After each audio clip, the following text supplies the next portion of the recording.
you, everyone. I am Beef Product Specialist at LIC, so I'm going to be touching on why LIC, as a predominantly dairy AB company, has become more involved in the beef space and pretty actively of recent, and just highlight some of the key outtakes and learnings that we've had from the progeny test.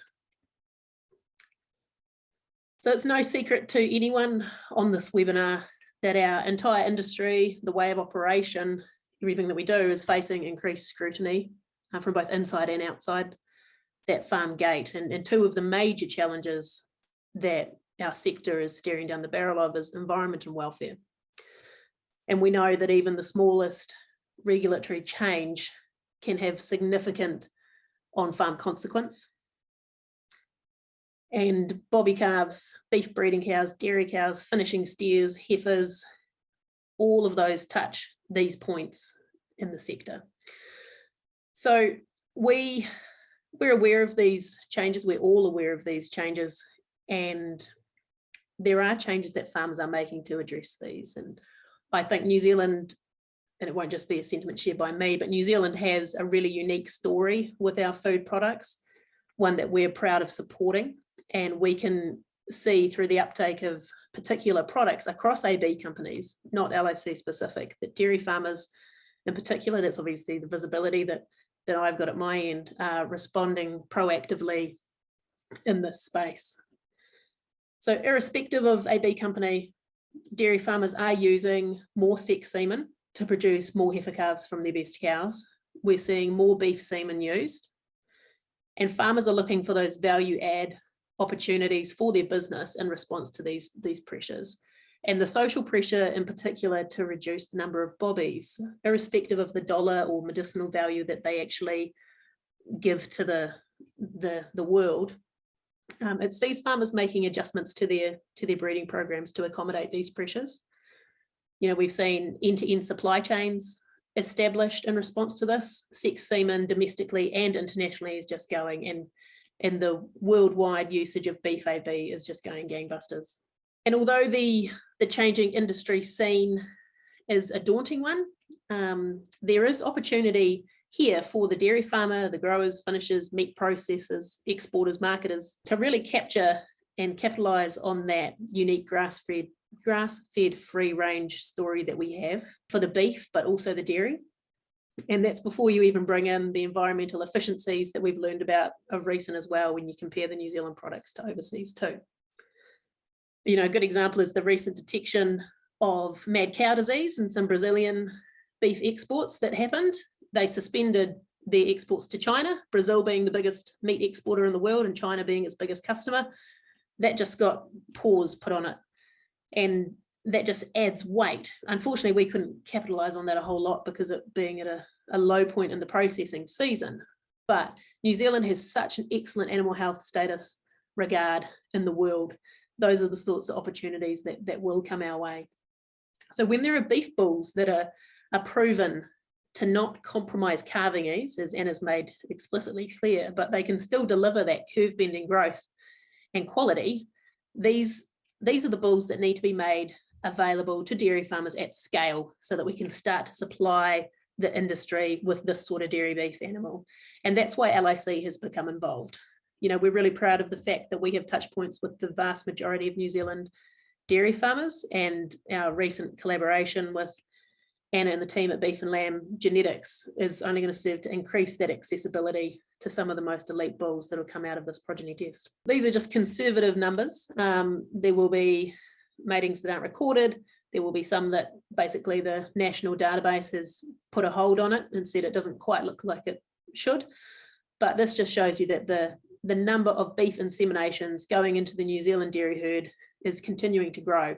And this is despite pretty fickle calf prices. We're just seeing it increase. So in 2020, COVID rocked up, flipped everything on its head really. We saw the bobby calf runs ending early. Some didn't even start. Slink runs were almost non-existent or not happening. Sales weren't happening at level 4, and everything just ground to a halt. The meat processing slowed down because of physical distancing. So it's ironic that the calf prices can be, and still are, so fickle. It's very patchy in some parts of the country, but your store your store prices and the prices that are being paid for some of these cattle that are that wee bit older, past that rearing phase, are actually really encouraging. You know, the beef schedule has been looking pretty good, and that's backing those buyers. So it's just unfortunate for our industry that the pinch point really comes at the calf rearing capacity. So, you know, dairy farmers have only got so much shed space. As you know, you can't rear every calf in most instances, not without a whole lot of extra effort or infrastructure. And then the commercial rearers, only 20% of them will survive more than one season because they're the price takers at both ends. But in saying that, we're still seeing change in this area. We're seeing dairy farmers now approaching commercial calf rearers and saying, look, we'll give you a bit of backing. Let's make this work for all of us. And if you need more infrastructure, let's all just get it working. And so that will be a real success for the industry to try and keep that whole supply chain moving and afloat. And the fickle calf sales have meant that the beef stamp that buyers look for, i.e. the colour marking, that need or that want for that type of colour marking sire has been amplified. And we see it in the popular breeds of choice, but that is irrespective of the actual genetic merit for growth that beef sire is passing on. It could be a solid coloured stabiliser or Angus, but we'll know that even if you put a really poor genetic merit for growth Hereford sire over that same cow, that Hereford calf is going to sell probably for a whole lot more because it's got that white face and a bit of verification there. But we can see that 60% of dairy farmers are rearing calves in addition to their replacements, and 44% are actually rearing them through to at least weaning themselves.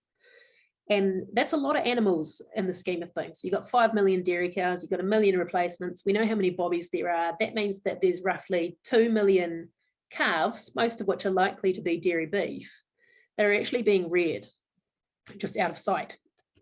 So for those farmers that are taking their own sort of beef animals through themselves, this is where I think it really makes sense to actually, you can step away from the absolute need for colour marking and really start to pay attention to those EBVs that Anna's touched on. You know, there's differences in the progeny test where there's excellent examples of the third cohort, correct me if I'm wrong, I think it's around the 2018 borns-ish, where there was a difference to weaning age of 17 days. So imagine feeding calves for 2.5 weeks longer than you actually need to. It's those small bits of detail that can make a huge difference to the overall bottom line and your enjoyment on farm as well, particularly as you get to the end of it. And the range in the yearling weights that we saw, the 60 odd kilo range and 600-day weights, all of that, these are the types of farmers where you can actually start to step away from the absolute need for colour marking and get brave and go after those high EBV bulls that will deliver quality. And we do at LIC get the raised eyebrow question every now and then as to why the dairy industry is so involved in the beef sector, and it's due to scale. So it's quite a scary number, but nearly 70%, this is old now, but I haven't seen a more recent up-to-date one, forgive me for that, but nearly 70% of export beef from New Zealand started in some way, shape or form on a dairy farm. And it wouldn't surprise any of us, I'm sure, if we think that that's likely to increase. And if that is to be the case, or even if it doesn't change, we want to be able to demonstrate to the buyers of these dairy beef animals that these animals do and can grow well, and they will and can hit the premium ranges. Of course, there is a huge part of that is feeding that we can't control, but genetics will always be a big limiting factor for the expression of that marbling through the meat, for example. And the progeny test is doing well to identify and feature those standouts. If you're a dairy farmer and you're looking to capture the opportunity, you are the people to make that first move on behalf of the whole supply chain. And it has to come down to a bull by bull type decision. That range that Anna showed on her graph of the Angus Size at the top, the Angus at the bottom, you've got Herefords at the bottom, you've got Herefords at the top. It's no longer a breed decision, which is what a lot of beef decisions used to be. You just grabbed an Angus bull, you grabbed a Hereford, and that was that. It was a choice between breeds. Now it is absolutely a sire specific choice, and the EBVs work. And with over 97% of the 2018 cohort of animals grading P2, I think we can have some confidence in that information. I just grabbed some examples and put some very rough numbers around it, but it's just to demonstrate that bull by bull difference. So bull A is the bull whose progeny had a carcass weight of 261 kilos. He was the lightest. And then bull B, same cohort, his calves were the heaviest at slaughter, 298 kilo carcass weight.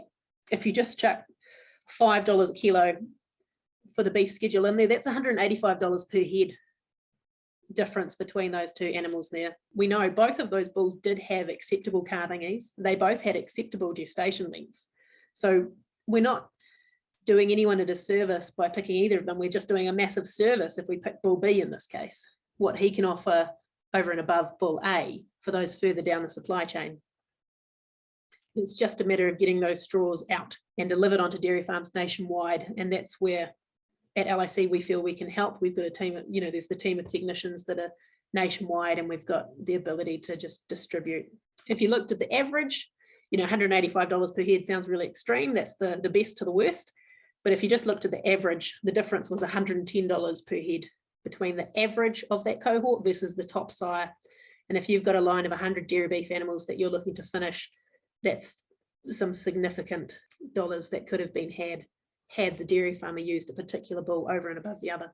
So the last thing that I'd like to touch on is that meat quality matters for New Zealand's future beef exports.